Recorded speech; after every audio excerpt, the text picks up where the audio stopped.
ঈমান আনতে হবে সকল কিতাবের প্রতি, তবে অনুসরণ করতে হবে কোরআনের প্রতি। আমরা জাবুর মানি, ইনজিল মানি, তাওরাত মানি, সবটা মানি, কিন্তু কোরআন আসার পরে এগুলি সব রদ হয়ে গিয়েছে। কথা বুঝতে পেরেছেন? এই জন্য কোরআন মানতে হবে, অন্যগুলিকে মানি, কিন্তু তার কোনো আইন আমরা ফলো করব না। আল্লাহ ওগুলো রদ করে দিয়েছেন, চালু করেছেন কোরআন শরীফ।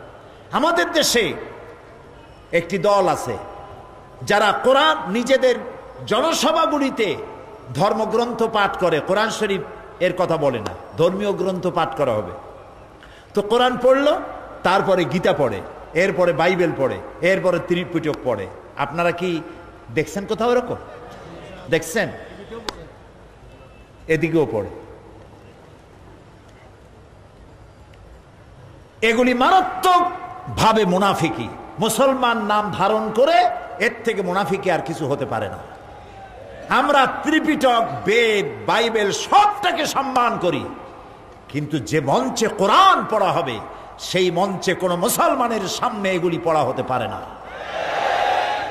দলিল কি? দলিল হচ্ছে হযরত ওমর রাদিয়াল্লাহু তাআলা আনহু নবী করিম সাল্লাল্লাহু আলাইহি ওয়াসাল্লামের সামনে বলতেছিলেন, হে আল্লাহর রাসূল, আমার কাছে একটি তাওরাতের পাতা পেয়েছি, আমি একটু পড়ে শোনাই। তিনি অনুমতি না নিয়েই পড়া শুরু করলেন। ইতিমধ্যে হযরত আবু বকর রাদিয়াল্লাহু তাআলা আনহু এসে হাজির হয়েছেন। বললেন, ওমর, এর থেকে তুমি যদি মরে যেতে, ওমর, এর থেকে তুমি যদি মরে যেতে। হযরত ওমর চিন্তা করলেন যে আবু বকর আমার মরতে কয় কেন?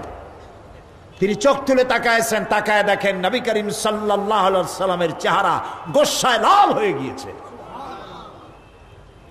হযরত ওমর বলছেন, ইয়া রাসূলুল্লাহ, আমার অন্যায় ক্ষমা করুন, আমি বুঝতে পারিনি, আমার মা বাপের জীবন আপনার কদম মোবারকে উৎসর্গ হোক। হে রাসূল, আমি বুঝতে পারি নাই আমার কি বেয়াদবি হয়েছে। নবীজি বললেন, ওমর, তুমি যার উপরে নাজিল করা কিতাব আমারে পড়ে শোনাচ্ছ, তাওরাত, সেই মূসা আলাইহিস সালাম যদি আজকে বেঁচে থাকতেন, আমার উম্মতের মধ্যে শামিল হওয়া তার জন্য ফরজ হয়ে যেত। কত বড় কথা! সুতরাং সামান্য অমুসলিমদের ভোট পাওয়ার লোভে আল্লাহর কোরআনকে অবমাননা করে যারা, তাদের সম্পর্কে জাতিকে সতর্ক হতে হবে।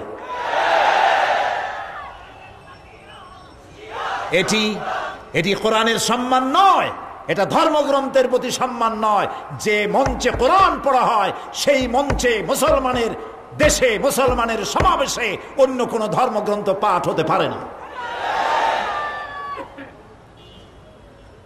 আমরা সবগুলি ধর্মের সম্মান করি, তাদের কিতাবেরও সম্মান করি, কিন্তু আমাদের কিতাবে যা লেখা আছে, যা বলা আছে, আমরা তার বাইরে যেতে পারি না।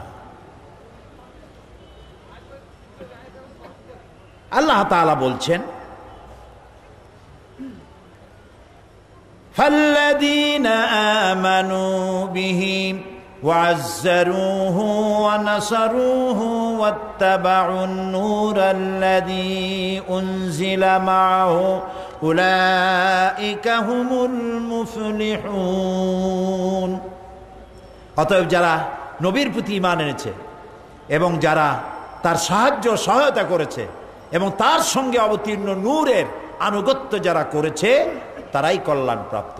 এক কথায় কোরআনের অনুকরণ যারা করে তারাই কল্যাণপ্রাপ্ত। সুবহানাল্লাহ বলেন, এর বাইরে কোনো কল্যাণ নাই।